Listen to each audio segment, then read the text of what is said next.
Hello, my name is Portia Hughes, and I am here to inform you on the life of Emily Dickinson. Emily Dickinson was a great American poet who was not fully recognized in her life but highly regarded in death. Emily Dickinson had become rather prolific as a poet after her death, May 15th, 1886, with her publishings. And also, there's a TV show on Apple TV called Dickinson. It's very, very loosely based on her life. However, they do incorporate a lot of her poetry into the TV show, which is pretty neat. Highly recommend it. Emily Dickinson was born December 10th, 1830 in Amherst, Massachusetts. Her family was very prominent, very well-known family. However, they were not very wealthy. She was born on the family's homestead in a large mansion that was owned by her fraternal grandfather, Samuel Dickinson.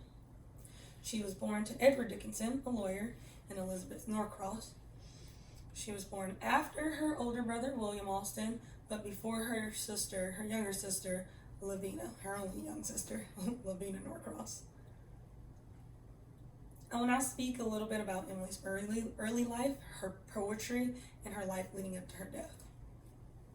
In Emily's early life, it is said she was a very well-behaved child. She excelled in her studies, and she also had a true talent for the piano.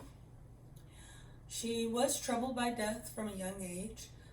Her second cousin, Sophia Holland, and a very close friend of hers became ill of typhus and died in April 1844. She was very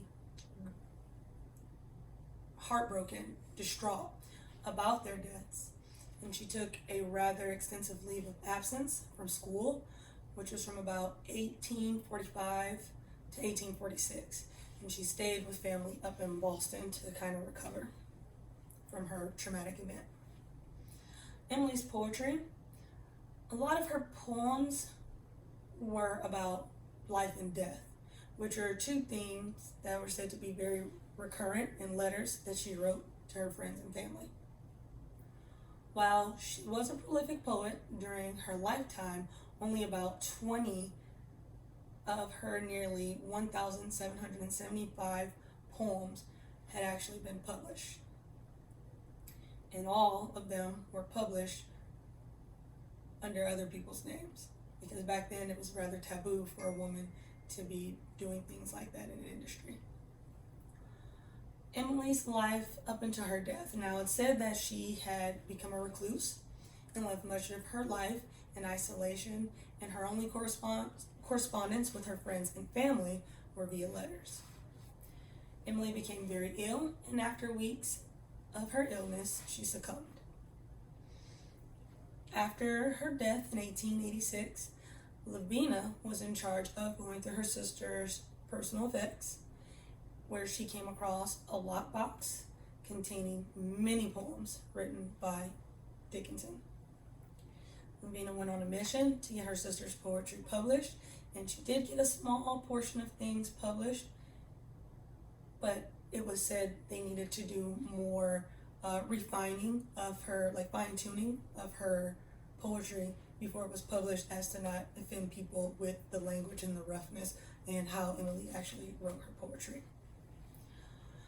In hindsight, there's not really a clear-cut path in trying to discuss the intrinsic details of Emily Dickinson.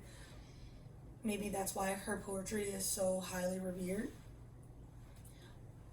But there wasn't really anything extraordinary about Emily in life.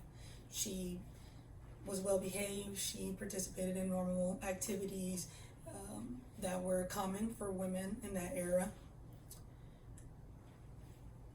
Less than 20 of her poems were ever even published, and like I said, that was published under other people's names, so no one really knew throughout her lifetime how much of a good writer she actually was.